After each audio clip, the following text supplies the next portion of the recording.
Hello and welcome to Chapter 3 of The Great Gatsby by F. Scott Fitzgerald. My name is Ms. Deming, and I'm going to be posting myself reading each chapter of this book in the coming weeks, so follow along on this playlist. If you'd like a free audiobook and a reading by somebody who attempts to do some voices, but does them badly. So we're starting on page 39. Chapter 3. There was music from my neighbor's house through the summer nights. In his blue gardens, men and girls came and went like moths among the whisperings and the champagne and the stars. At high tide in the afternoon, I watched his guests diving from the tower of his raft or taking the sun on the hot sand of his beach, while his two motorboats slit the waters of the Sound, drawing aquaplanes over cataracts of foam. On weekends, his Rolls-Royce became an omnibus, bearing parties to and from the city between 9 in the morning and long past midnight, while his station wagon scampered like a brisk yellow bug to meet all trains.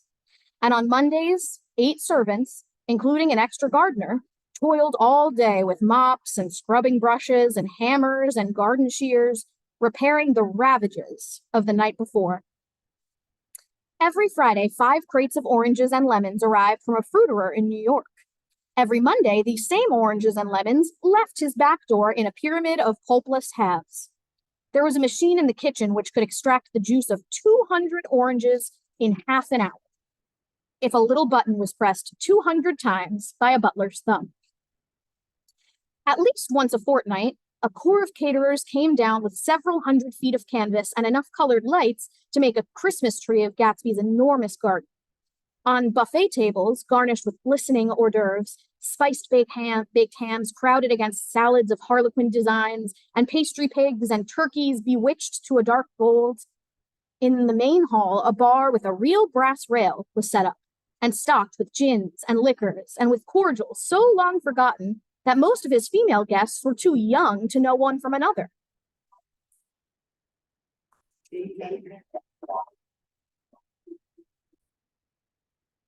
By 7 o'clock, the orchestra has arrived.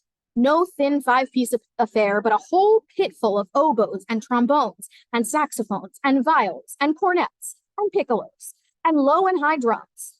The last swimmers have come in from the beach now and are dressing upstairs. The cars from New York are parked 5 deep in the drive, and already the halls and salons and verandas are gaudy with primary colors, and hair shorn in strange new ways, and shawls beyond the dreams of Castile.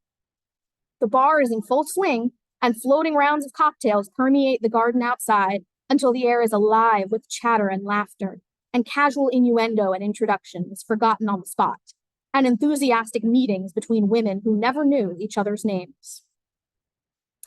The lights grow brighter as the earth lurches away from the sun, and now the orchestra is playing yellow cocktail music, and the opera of voices pitches a key higher. Laughter is easier minute by minute, spilled with prodigality, tipped out a cheerful word. The groups change more swiftly, swell with new arrivals, dissolve and form in the same breath. Already there are wanderers, confident girls who weave here and there among the stouter and more stable, become for a sharp, joyous moment the center of a group, and then, excited with triumph, glide on through the sea change of faces and voices and color under the constantly changing light. Suddenly, one of these gypsies, in trembling opal, seizes a cocktail out of the air, dumps it down for courage, and, moving her hands like Frisco, dances out alone on the canvas platform. A momentary hush. The orchestra leader varies his rhythm obligingly for her, and there is a burst of chatter as the erroneous news goes around that she is Gilda Gray's understudy from the Follies. The party has begun. I believe that on the first night I went to Gatsby's house, I was one of the few guests who had actually been invited. People were not invited. They went there. They got into automobiles which bore them out to Long Island, and somehow they ended up at Gatsby's door. Once there, they were introduced by somebody who knew Gatsby, and after that, they conducted themselves according to the rules of behavior associated with amusement parks. Sometimes they came and went without having met Gatsby at all, came for the party with a simplicity of heart that was its own ticket of admission. I had actually been invited. A chauffeur in a uniform of robin's egg blue crossed my lawn early that Saturday morning with a surprisingly formal note from his employer. The honor would be entirely Gatsby's, it said, if I would attend his little party that night. He had seen me several times and had intended to call on me long before, but a peculiar combination of circumstances had prevented it. Signed, Jay Gatsby, in a majestic hand. Dressed up in white flannels, I went over to his lawn a little after 7 and wandered around, rather ill at ease, among swirls and eddies of people I didn't know, though here and there was a face I had noticed on the commuting train. I was immediately struck by the number of young Englishmen dotted about, all well-dressed, all looking a little hungry, and all talking in low, earnest voices to solid and prosperous Americans. I was sure that they were selling something, bonds or insurance or automobiles. They were at least agonizingly aware of the easy money in the vicinity and convinced that it was theirs for a few words in the right key. As soon as I arrived, I made an attempt to find my host, but the 2 or 3 people of whom I asked his whereabouts stared at me in such an amazed way and denied so vehemently any knowledge of his movements that I slunk off in the direction of the cocktail table, the only place in the garden where a single man could linger without looking purposeless and alone. I was on my way to get roaring drunk from sheer embarrassment when Jordan Baker came out of the house and stood at the head of the marble steps, leaning a little backward and looking with contemptuous interest down into the garden. Welcome or not, I found it necessary to attach myself to someone before I should begin to address cordial remarks to the passers-by. "Hello," I roared, advancing toward her. My voice seemed unnaturally loud across the garden. "I thought you might be here," she responded absently as I came up. "I remembered you lived next door to—" She held my hand impersonally, as a promise that she'd take care of me in a minute, and gave ear to 2 girls in twin yellow dresses who stopped at the foot of the steps. "Hello," they cried together. "Sorry you didn't win." That was for the golf tournament. She had lost in the finals the week before. We're on the top of page 43. "You don't know who we are," said one of the girls in yellow, "but we met you here about a month ago." "You've dyed your hair since then," remarked Jordan, and I started. But the girls had moved casually on, and her remark was addressed to the premature moon, produced like the supper, no doubt out of a caterer's basket. With Jordan's slender golden arm resting in mine, we descended the steps and sauntered about the garden. A tray of cocktails floated at us through the twilight, and we sat down at a table with the 2 girls in yellow and 3 men, each one introduced to us as Mr. Mumble. "Do you come to these parties often?" inquired Jordan of the girl beside her. "The last one was the one I met you at," answered the girl in an alert, confident voice. She turned to her companion. "Wasn't it for you, Lucille?" It was for Lucille, too. "I like to come," Lucille said. "I never care what I do, so I always have a good time. When I was here last, I tore my gown on a chair, and he asked me my name and address. Inside of a week, I got a package from Croyer's with a new evening gown in it." "Did you keep it?" asked Jordan. "Sure I did. I was going to wear it tonight, but it was too big in the bust and had to be altered. It was gas blue with lavender beads. $265. "There's something funny about a fellow that'll do something like that," said the other girl eagerly. "He doesn't want any trouble with anybody." "Who doesn't?" I inquired.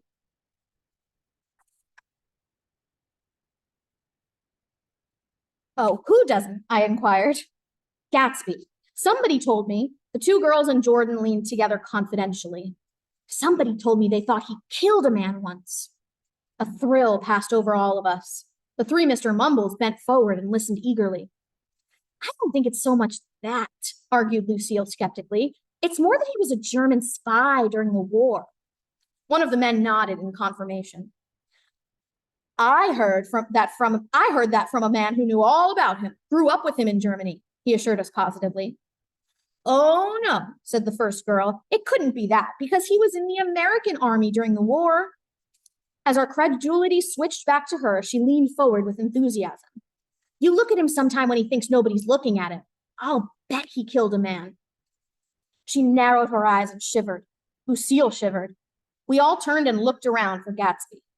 It was testimony to the romantic speculation he inspired that there were whispers about him from those who had found little that it was necessary to whisper about in this world.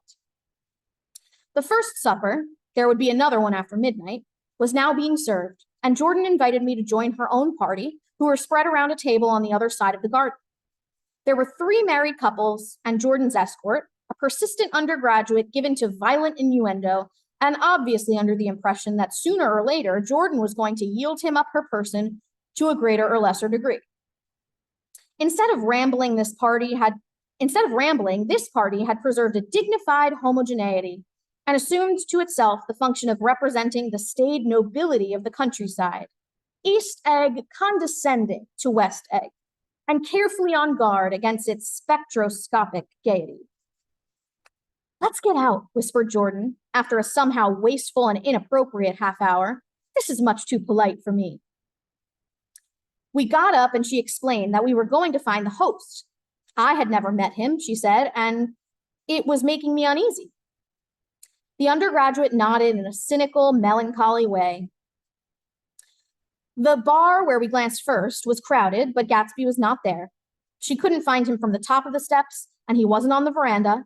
On a chance, we tried an important-looking door and walked into a high Gothic library, paneled with carved English oak, and probably transported complete from some ruin overseas. A stout, middle-aged man with enormous owl-eyed spectacles was sitting somewhat drunk on the edge of a great table, staring with unsteady concentration at the shelves of books. As we entered, he wheeled excitedly around and examined Jordan from head to foot. "What do you think?" he demanded impetuously. "About what?" He waved his hand toward the bookshelves. "About that. As a matter of fact, you needn't bother to ascertain. I ascertained. They're real." "The books?" He nodded. "Absolutely real. They have pages and everything. I thought they'd be a nice durable cardboard. Matter of fact, they're absolutely real. Pages and here, let me show you." Taking our skepticism for granted, he rushed to the bookcases and returned with volume 1 of the Stoddard Lectures. "See?" he cried triumphantly. "It's a bona fide piece of printed matter. It fooled me. This fellow's a regular Belasco." It's a triumph. What thoroughness! What realism! Knew when to stop, too. Didn't cut the pages. But what do you want? What do you expect? He snatched the book from me and replaced it hastily on its shelf, muttering that if one brick was removed, the whole library was liable to collapse. "Who brought you?" he demanded. "Or did you just come?" "I was brought. Most people were brought." Jordan looked at him alertly, cheerfully, without answering. "I was brought by a woman named Roosevelt," he continued. "Mrs. Claude Roosevelt. Do you know her? I met her somewhere last night. I've been drunk for about a week now, and I thought it might sober me up to sit in a library." "Has it?" "A little bit, I think. I can't tell you. I've only been here an hour. Did I tell you about the books? They're real. You told us." We shook hands with him gravely and went back outdoors. There was dancing now on the canvas in the garden, old men pushing young girls backward in eternal graceless circles, superior couples holding each other tortuously, fashionably, and keeping in the corners, and a great number of single girls dancing individualistically or relieving the orchestra for a moment of the burden of the banjo or the traps. By midnight, the hilarity had increased. A celebrated tenor had sung in Italian, and a notorious contralto had sung in jazz, and between the numbers, people were doing stunts all over the garden, while happy, vacuous bursts of laughter rose toward the summer sky. A pair of stage twins, who turned out to be the girls in yellow, did a baby act in costume, and champagne was served in glasses bigger than finger bowls. The moon had risen higher, and floating in the sound was a triangle of silver scales, trembling a little to the stiff, tinny drip of the banjos on the lawn. I was still with Jordan Baker. We were sitting at a table with a man of about my age and a rowdy little girl, who gave way upon the slightest provocation to uncontrollable laughter. I was enjoying myself now. I had taken 2 finger bowls of champagne, and the scene had changed before my eyes into something significant, elemental, and profound. At a lull in the entertainment, the man looked at me and smiled.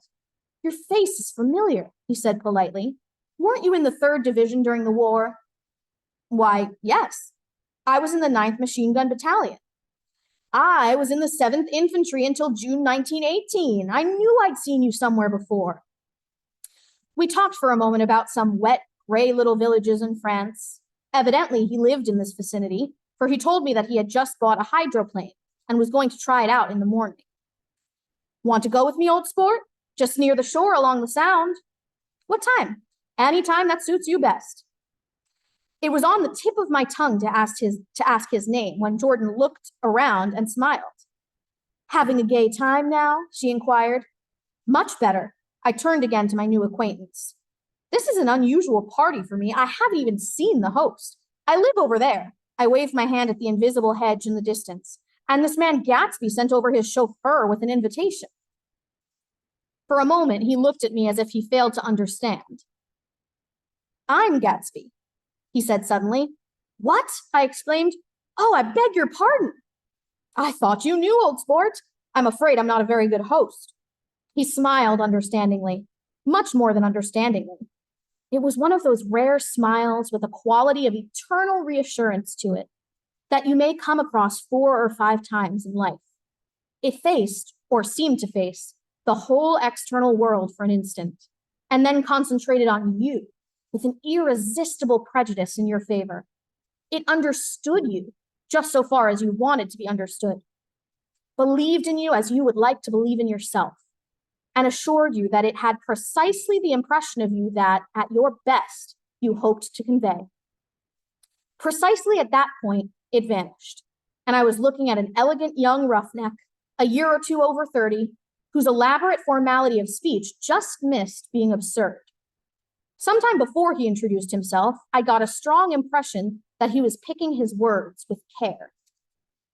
Almost at the moment when Mr. Gatsby identified himself, a butler hurried toward him with the information that Chicago was calling him on the wire. He excused himself with a small bow that included each of us in turn. If you want anything, just ask for it, old sport, he urged me. Excuse me, I will rejoin you later. When he was gone, I turned immediately to Jordan, constrained to assure her of my surprise. I had expected that Mr. Gatsby would be a florid and corpulent person in his middle years. Who is he? I demanded. Do you know? He's just a man named Gatsby. We're at the top of page 49. Where's he from, I mean? And what does he do? Now you're started on the subject, she answered with a wan smile. Well, he told me once he was an Oxford man. A dim background started to take shape behind him, but at her next remark, it faded away. However, I don't believe it. Why not? I don't know, she insisted. I just don't think he went there. Something in her tone reminded me of the other girls' I think he killed a man, and had the effect of stimulating my curiosity. I would have accepted without question the information that Gatsby sprang from the swamps of Louisiana or from the Lower East Side of New York. That was comprehensible. But young men didn't, at least in my provincial inexperience, I believe they didn't, drift coolly out of nowhere and buy a palace on Long Island Sound. Anyhow, he gives large parties, said Jordan, changing the subject with an urban distaste for the concrete. And I like large parties. They're so intimate. At small parties, there isn't any privacy. There was the boom of a bass drum, and the voice of the orchestra leader rang out suddenly above the echolalia of the garden. Ladies and gentlemen, he cried, at the request of Mr. Gatsby, we are going to play for you Mr. Vladimir Tostov's latest work, which attracted so much attention at Carnegie Hall last May. If you read the papers, you know there was a big sensation. He smiled with jovial condescension and added, some sensation, whereupon everybody laughed. The piece is known, he concluded lustily, as Vladimir Tostov's Jazz History of the World. The nature of Mr. Tostov's composition eluded me, because just as it began, my eyes fell on Gatsby, standing alone on the marble steps and looking from one group to another with approving eyes. His tanned skin was drawn attractively tight on his face, and his short hair looked as though it were trimmed every day. I could see nothing sinister about him. I wondered if the fact that he was not drinking helped to set him off from his guests, for it seemed to me that he grew more correct as the fraternal hilarity increased. When the jazz history of the world was over, girls were putting their heads on men's shoulders in a puppyish, convivial way. Girls were swooning backward playfully into men's arms, even into groups, knowing that someone would arrest their falls. But no one swooned backwards on Gatsby, and no French bob touched Gatsby's shoulder, and no singing quartets were formed with Gatsby's head for one link. "I beg your pardon." Gatsby's butler was suddenly standing beside us. "Miss Baker," he inquired, "I beg your pardon, but Mr. Gatsby would like to speak to you alone." "With me?" she exclaimed in surprise. "Yes, madame." She got up slowly, raising her eyebrows at me in astonishment, and followed the butler toward the house. I noticed that she wore her evening dress, all her dresses like sports clothes. There was a jauntiness about her movements, as if she had first learned to walk upon golf courses on clean, crisp mornings. I was alone, and it was almost 2. For some time, confused and intriguing sounds had issued from a long, many-windowed room which overhung the terrace. Eluding Jordan's undergraduate, who was now engaged in an obstetrical conversation with 2 chorus girls, and who implored me to join him, I went inside. The large room was full of people. One of the girls in yellow was playing the piano, and beside her stood a tall, red-haired young lady from a famous chorus, engaged in song. She had drunk a quantity of champagne, and during the course of her song, she had decided, ineptly, that everything was very, very sad. She was not only singing, she was weeping, too. Whenever there was a pause in the song, she filled it with gasping, broken sobs, and then took up the lyric again in a quavering soprano. The tears coursed down her cheeks. Not freely, however, for when they came into contact with her heavily beaded eyelashes, they assumed an inky color and pursued the rest of their way in slow, black rivulets.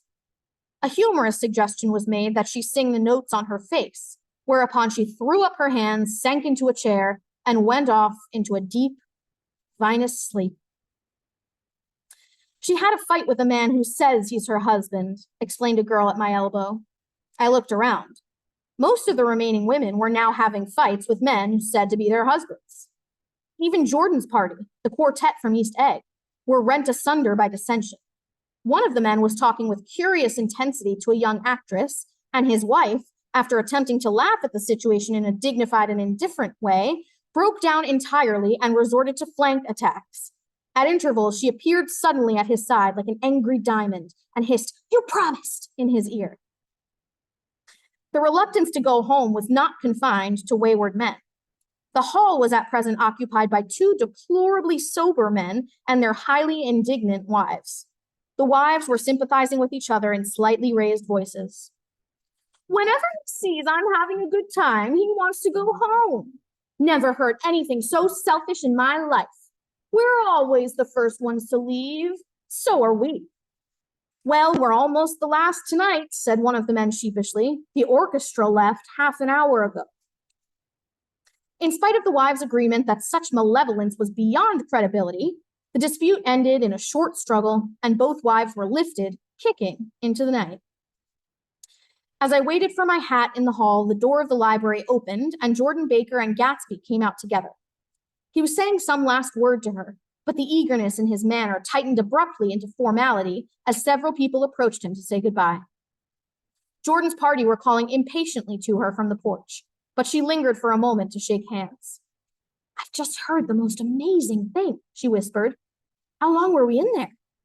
"Why, about an hour." "It was simply amazing," she repeated abstractedly, "but I swore I wouldn't tell it, and here I am tantalizing you." She yawned gracefully in my face. "Please come and see me. Phone book. Under the name of Mrs. Sigourney Howard. My aunt." She was hurrying off as she talked. Her brown hand waved a jaunty salute as she melted into her party at the door. Rather ashamed that on my first appearance I had stayed so late, I joined the last of Gatsby's guests, who were clustered around him. I wanted to explain that I'd hunted for him early in the evening and to apologize for not having known him in the garden. "Don't mention it," he enjoined me eagerly. "Don't give it another thought, old sport." The familiar expression held no more familiarity than the hand which reassuringly brushed my shoulder. And don't forget, we're going up in the hydroplane tomorrow morning at 9 o'clock. Then the butler, behind his shoulder. Philadelphia wants you on the phone, sir. All right, in a minute. Tell them I'll be right there. Good night. Good night. Good night. He smiled, and suddenly there seemed to be a pleasant significance in having been among the last to go, as if he had desired it all the time. Good night, old sport. Good night. But as I walked down the steps, I saw that the evening was not quite over. 50 feet from the door, a dozen headlights illuminated a bizarre and tumultuous scene. In the ditch beside the road, right side up, but violently shorn of one wheel, rested a new coupe which had left Gatsby's drive not 2 minutes before. The sharp jut of a wall accounted for the detachment of the wheel, which was now getting considerable attention from half a dozen curious chauffeurs. However, as they had left their cars blocking the road, a harsh, discordant din from those in the rear had been audible for some time, and added to the already violent confusion of the scene. A man in a long duster had dismounted from the wreck and now stood in the middle of the road, looking from the car to the tire and from the tire to the observers in a pleasant, puzzled way. See, he explained, it went in the ditch. The fact was infinitely astonishing to him, and I recognized first the unusual quality of wonder, and then the man. It was the late patron of Gatsby's library. How'd it happen? He shrugged his shoulders. I know nothing whatever about mechanics, he said decisively. But how did it happen? Did you run into the wall? Don't ask me, said Owl Eyes, washing his hands of the whole matter. I know very little about driving, next to nothing. It happened, and that's all I know. Well, if you're a poor driver, you oughtn't to try driving at night. But I wasn't even trying, he explained indignantly. I wasn't even trying. An awed hush fell upon the bystanders. Do you want to commit suicide? You're lucky it was just a wheel, a bad driver, and not even trying. You don't understand, explained the criminal. I wasn't driving. There's another man in the car. The shock that followed this declaration found voice in a sustained "ah" as the door of the coupe swung slowly open. The crowd, and it was now a crowd, stepped back involuntarily, and when the door had opened wide, there was a ghostly pause. Then, very gradually, part by part, a pale, dangling individual stepped out of the wreck, pawing tentatively at the ground with a large, uncertain dancing shoe. Blinded by the glare of the headlights and confused by the incessant groaning of the horns, the apparition stood swaying for a moment before he perceived the man in the duster. What's the matter? He inquired calmly. Did we run out of gas? Look! Half a dozen fingers pointed at the amputated wheel. He stared at it for a moment and then looked upward as though he suspected that it had dropped from the sky. It came off, someone explained. He nodded. At first, I didn't notice we stopped. A pause. Then, taking a long breath and straightening his shoulders, he remarked in a determined voice, Wonder if tell me where there's a gas line station? At least a dozen men, some of them little better off than he was, explained to him that wheel and car were no longer joined by any physical bond. Back out, he suggested after a moment. Put her in reverse. But the wheel's off. He hesitated. No harm in trying, he said. The caterwauling horns had reached a crescendo, and I turned away and cut across the lawn toward home. I glanced back once. A wafer of a moon was shining over Gatsby's house, making the night fine as before, and surviving the laughter and the sound of his still glowing garden. A sudden emptiness seemed to flow now from the windows and the great doors, endowing with complete silence the figure of the host, who stood on the porch, his hand up in a formal gesture of farewell. Reading over what I've written so far, I see I've given the impression that the events of 3 nights, several weeks apart, were all that absorbed me. On the contrary, they were merely casual events in a crowded summer. And, until much later, they absorbed me infinitely less than my personal affairs. Most of the time I worked. In the early morning, the sun threw my shadow westward as I hurried down the white chasms of lower New York to the Probity Trust. I knew the other clerks and young bond salesmen by their first names and lunched with them in dark, crowded restaurants on little pig sausages and mashed potatoes and coffee. I even had a short affair with a girl who lived in Jersey City and worked in the accounting department, but her brother began throwing mean looks in my direction, so when she went on her vacation in July, I let it blow quietly away. I took dinner usually at the Yale Club. For some reason, it was the gloomiest event of my day. And then I went upstairs to the library and studied investments and securities for a conscientious hour. There were generally a few rioters around, but they never came into the library, so it was a good place to work. After that, if the night was mellow, I strolled down Madison Avenue past the old Murray Hill Hotel and over 33rd Street to the Pennsylvania Station. I began to like New York, the racy, adventurous feel of it at night, and the satisfaction that the constant flicker of men and women and machines gives to the restless eye. I liked to walk up Fifth Avenue and pick out romantic women from the crowd and imagine that in a few minutes I was going to enter into their lives, and no one would ever know or disapprove. Sometimes, in my mind, I followed them to their apartments on the corners of hidden streets, and they turned and smiled back at me before they faded through a door into warm darkness. At the enchanted metropolitan twilight, I felt a haunting loneliness sometimes, and felt it in others, poor young clerks who loitered in front of windows waiting until it was time for a solitary restaurant dinner, young clerks in the dusk, wasting the most poignant moments of night and life. Again at 8 o'clock, when the dark lanes of the 40s were 5 deep with throbbing taxicabs, bound for the theater district, I felt a sinking in my heart. Forms leaned together in the taxis as they waited, and voices sang, and there was laughter from unheard jokes, and lighted cigarettes outlined unintelligible gestures inside. Imagining that I, too, was hurrying toward gaiety and sharing their intimate excitement, I wished them well. For a while, I lost sight of Jordan Baker, and then in midsummer, I found her again. At first, I was flattered to go places with her, because she was a golf champion, and everyone knew her name. Then it was something more.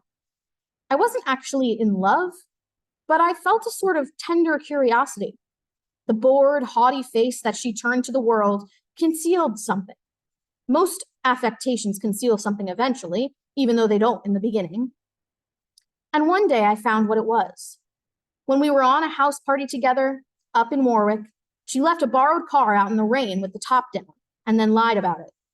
And suddenly I remembered the story about her that had eluded me that night at Daisy's. At her first big golf tournament, there was a row that nearly reached the newspapers, a suggestion that she had moved her ball from a bad lie in the semifinal round. The thing approached the proportions of a scandal, then died away. A caddy retracted his statement, and the only other witness admitted that he might have been mistaken. The incident and the name had remained together in my mind. Jordan Baker instinctively avoided clever, shrewd men. And now I saw that this was because she felt safer on a plane where any divergence from a code would be thought impossible. She was incurably dishonest. She wasn't able to endure being at a disadvantage. And given this unwillingness, I suppose she had begun dealing in subterfuges when she was very young in order to keep that cool, insolent smile turned to the world and yet satisfy the demands of her hard, jaunty body. It made no difference to me.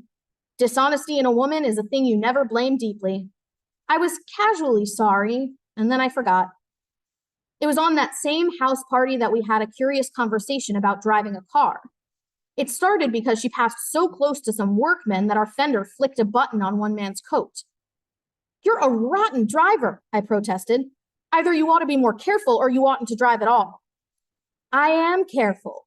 "No, you're not." "Well, other people are," she said lightly. "What's that got to do with it?"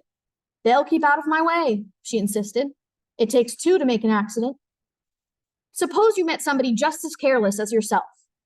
"I hope I never will," she answered. "I hate careless people. That's why I like you." Her gray, sun-strained eyes stared straight ahead, but she had deliberately shifted our relations, and for a moment, I thought I loved her. But I am slow thinking and full of interior rules that act as brakes on my desires. And I knew that first, I had to get myself definitely out of that tangle back home. I'd been writing letters once a week and signing them, Love, Nick. And all I could think of was how, when that certain girl played tennis, a faint mustache of perspiration appeared on her upper lip. Nevertheless, there was a vague understanding that had to be tactfully broken off before I was free. Everyone suspects himself of at least one of the cardinal virtues, and this is mine. I am one of the few honest people that I have ever known. That was chapter 3.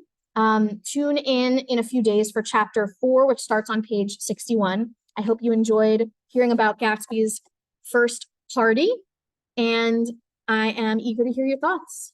See you next time.